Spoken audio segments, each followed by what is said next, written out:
What is up, my Pro Design Builder family?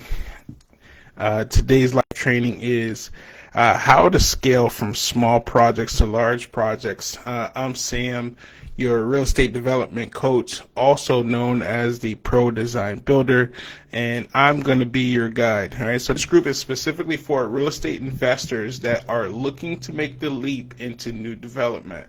I would understand this area well because I have had to go through it.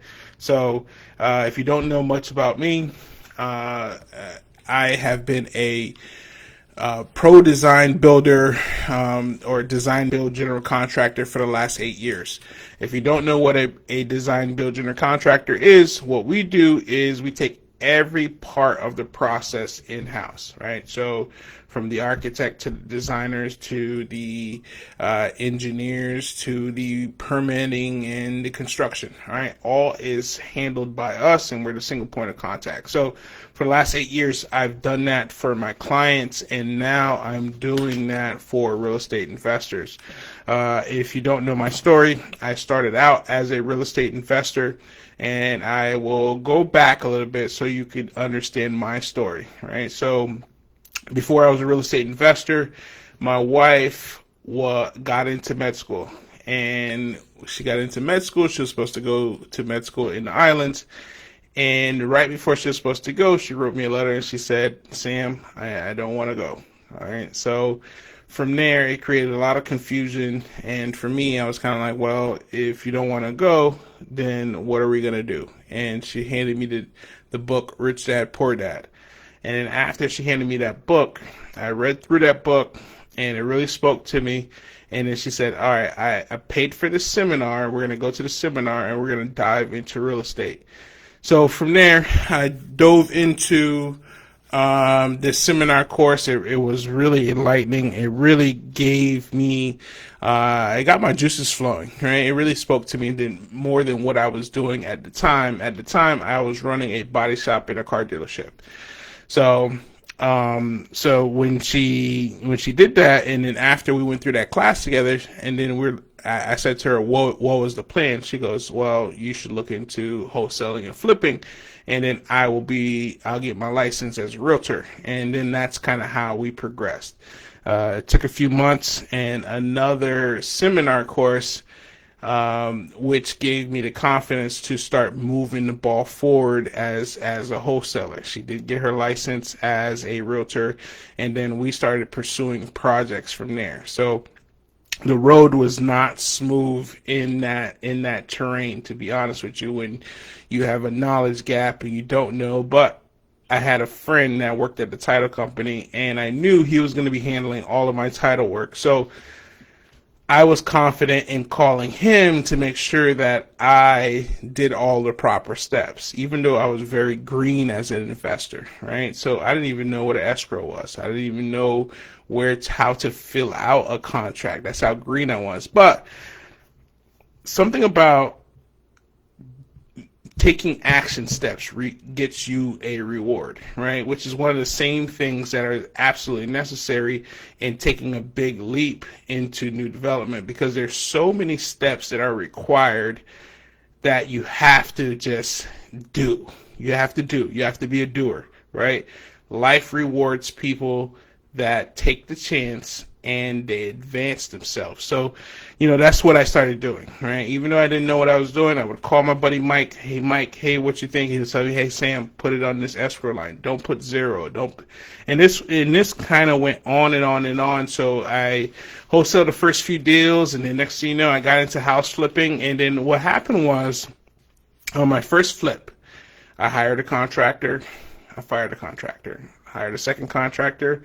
I fired a second contractor. I hired a third contractor, and I realized this business has contractor problems, right? And I was probably never going to be happy unless I was planning, executing, and running these projects, because I just didn't feel like I was running into the right contractors that was going to have the right anticipation, the preparation, and understanding of what we needed as clients to move the projects forward. So I started running my own projects. And then what happened after that, I got really good at getting in and out of projects very quickly, and it became very apparent to me that I needed to become a contractor. Now, part of me never wanted to become a contractor because they didn't have a great reputation, and I'm a guy that kind of like to keep my nose clean and do things the right way. So, but I got into the contracting business, not the traditional way and not the way that I would recommend anybody getting into the business, which is go the route of working for a contractor to understand the business before getting into that. But that was my story, right? So I started a contracting business. I didn't know what I was doing, right? And I remember even 2 years into the business, I said to my wife, I had a great year, and then I looked at my balance sheet, and I didn't have any money. And I said to my wife, I was like, I don't think I'll ever be happy in this business, right? So what I realized is I didn't have the right margins. I didn't have the right steps. I didn't have the right processes. And then I changed my business into design build, which was one of the best things that ever happened to me, right?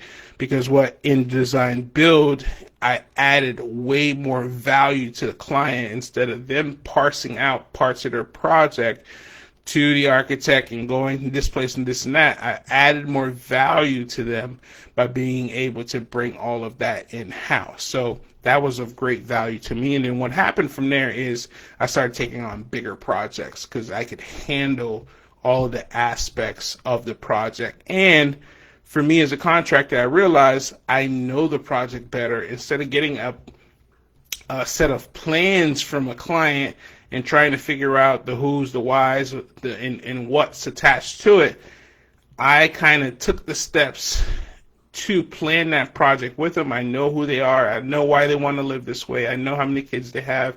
I know what they do as an occupation. I know all these different aspects about their life and how they wanted to live. So when it came to planning for this project, I knew it like the back of my hand, which is a great benefit to getting through the project because I handled every piece of it. So which was a great benefit to me. So so I went from house flipping to contracting, and then I just felt the itch to get into new development. So I've always had this itch to be a builder, and I reached out to one of my buddies that I went to high school with named Josh, and he was a big developer in Manhattan. So I flew out to Manhattan. I didn't know how big he was until I got there. And I sat down with him in his high-rise New York City office, and probably like 40 floors up. And he's telling me how he got started and stuff like that, and I'm very impressed. And he had about $600 million under construction. He had another $400 million in the pipeline. He had a total of $1 billion of new development projects going. And I remember sitting down and I said to him, I was like, how do I get going? Right?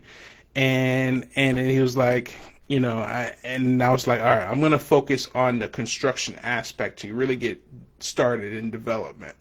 Right. And I represented him on a project down in South Florida. And I was really able to see the ins and outs of what it takes to get a project. This particular project was going to be, after construction, exit about $120 million, right? And I was able to see actually all of his profit and loss and his construction costs and all of that stuff. I was able to see all of those things to understand exactly what a big developer looks like, right? So when we're putting this training together on how to scale from small projects to large projects, this may never be you, right? And that's okay, right? It's not me. So, but I do have a great understanding on what it looks like to grow from small projects to large. So let's kind of dive in, right? So the first thing that is required is a mindset shift, right? So one of the things is, so the first thing you need to scale is not money, but you need to scale your mindset. So the biggest shift that I've made in my life is to become a lifelong learner, right? So I made that decision a few years ago that I'm not going to stymie myself and sell myself short. I'm going to constantly continue to learn whatever it is, and I'm going to push my boundaries as far as I'm willing to go, right? So the thing about it is, if you really knew my story, I grew up in a very challenging environment. Right, I grew up in the hood during the crack epidemic. I'm from a third world country, right? I struggled to read. I was in dropout prevention. So there's a lot of challenges that I had growing up. So when you hear me and you hear me articulate my words and stuff like that, it wasn't always like that. I had to work to get to this point, and I'm going to continue to work to advance myself and to advance my family. So being a lifelong learner is naturally something that's in my blood, but making that commitment to continue to read and to continue to dial in different aspects of learning to elevate myself is something that's very important. It's something that I think is very important for you as a real estate developer if you want to grow as well. So small projects is about speed and control. Large development is about vision, team, leadership, and delayed gratification. So that continued reinvestment into yourself, that continued reinvestment into your business, and the patience not to rush into a deal, but to pick the right deals that will advance not just you, but also your company. So you have to stop thinking like a hustler and start thinking like a CEO, right? Start being that planner. So God will not give you more if you haven't stewarded what you have already, right? Which is very important. All right. So my faith is something that's very important to me, and I live every aspect of that. So being a good steward of community, being a good steward of life and the people around you is going to be very important in growing and elevating yourself and not being in a rush to do it. Yes, there's big profits in new development projects. Also, too, they're not handing those out, right? It's going to require a lot of work on your end to be able to get to that particular threshold. So one thing I've learned is going to workshops and specialized meetings. I get into these meetings with all sorts of people, right? And one of the things that I've learned is when I'm in the meetings with them and I'm talking about business and stuff like that, I'm kind of like, these people are just like me, right? What makes them different, right?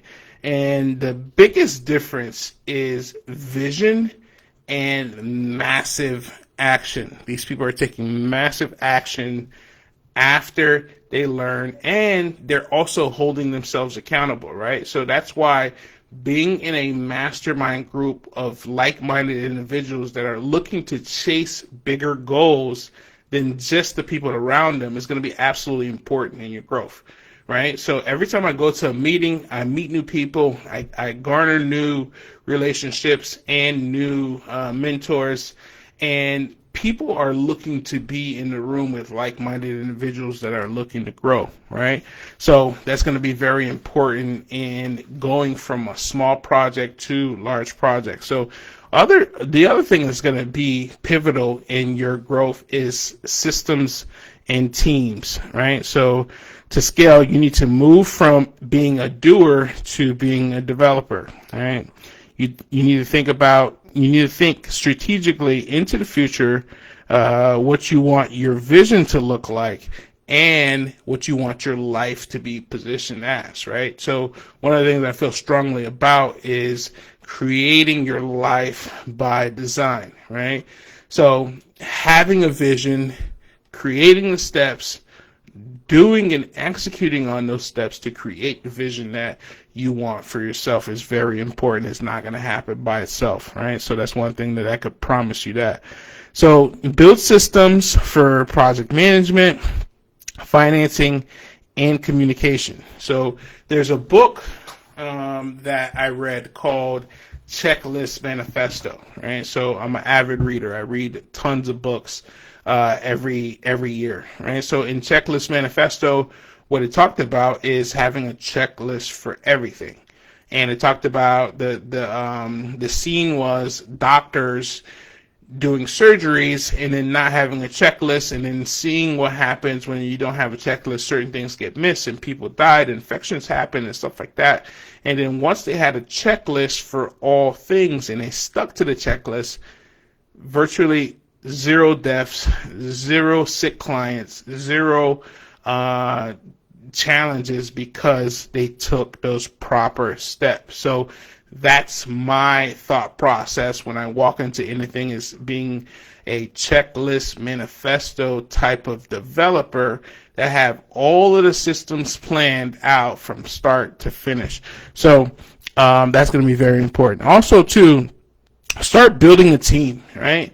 So your team, what does your team look like? So that's their general contractor, that's your architect, that's the engineer is attached to the architect, but your land use attorney, your designer, your real estate agent. All of these people are a very important part of your team. So learn to lead and trust others, right? So allowing those people to lead and do their jobs, right? So this is one of the things that you need to learn, is because you haven't been in certain areas as a new developer, right?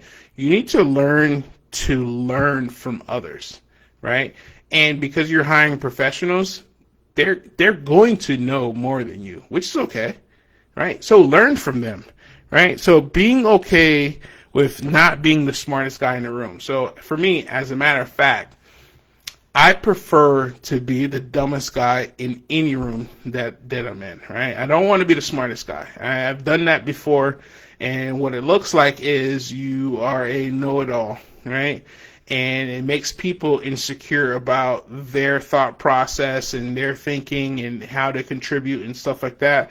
So I prefer to be the dumbest guy in any room, right? So what that's telling you is I'm continuing to strive for more. I'm continuing to put myself in position in rooms where people are doing way more than me, and I can draw from their experience, right? Which is going to be very important in your growth. So being the dumbest guy in the room is a fantastic place to be, right? So you are the developer and you're not hammering the nails yourself. Could be more important than that. Sometimes you could fall into the trap of doing certain things, but understand your time leverage is your biggest asset, and understanding that will set you up for the future. So also too, financing bigger deals is very different. So I'm going to break down what it looks like financing smaller deals versus bigger deals, and the language and terminology is going to be important in growing to larger scale projects. So money will come to you if the deals and the teams are right. So best advice, don't take your eye off the ball. I remember one of the contractors that I really looked up to, his business has been around for a long time. He said to me, Sam, don't take your eye off the ball, right? Meaning from start to finish, execute at a high level. Be the professional, right? So from start to finish, you need to be on your game. You need to make sure that it's fully taken care of and you don't allow anything to slip because your name is on it, right? That's how I like to proceed, especially when you're talking about doing high-end homes, custom homes for clients and stuff like that. I tend to work with, for the longest time, I worked with very picky clients, which is okay because I'm picky myself, but they sharpen your sword, right? Don't take your eye off the ball. So understanding things like capital stacks, equity, debt, preferred returns, right? So this is the language of larger deal structures, right? So positioning debt and structuring it into projects is going to be very important in leveraging different capital sources to structure a deal, right? So there's always different capital structures to structure a deal to make sure all of the aspects of the deal works. And it's not necessarily using your own money, but being the guide and being the head of that structure is going to be absolutely important. So Raising private money with confidence using solid pitch deck. So once you get your pitch deck in place, right, your confidence is going to build because you're accustomed to saying, hey, listen, here's my project, here's how we're looking at it. You're speaking in the same terminology as sophisticated investors. Here's what the a turnaround time looks like. Here are all of the hurdles. Here's how we're preparing for this project. Here's the outlook. Here's the cost basis. Here's the return on investment that we're looking at.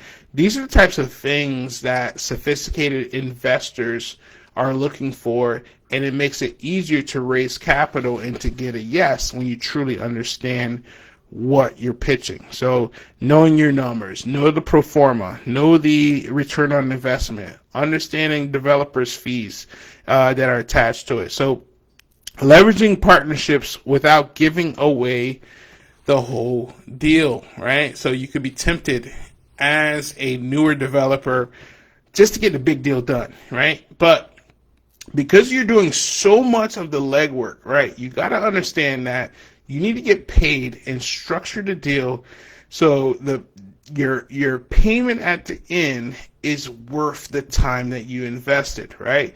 Yes, you are gaining experience by launching a bigger deal, but you want it to also pay out in the end so you could turn around and take that and reinvest that money for yourself, right? So don't give away too much of the deal is going to be absolutely important. So large projects take a lot of time and effort, and with that understanding, you're not going to get the time back that you've committed to a particular project and you gave away the majority of the profit. Yes, the capital is doing the work, but you as the developer and the visionary is structuring the whole deal and getting all of the pieces to move to be able to create that opportunity, and that comes with inherent value, right?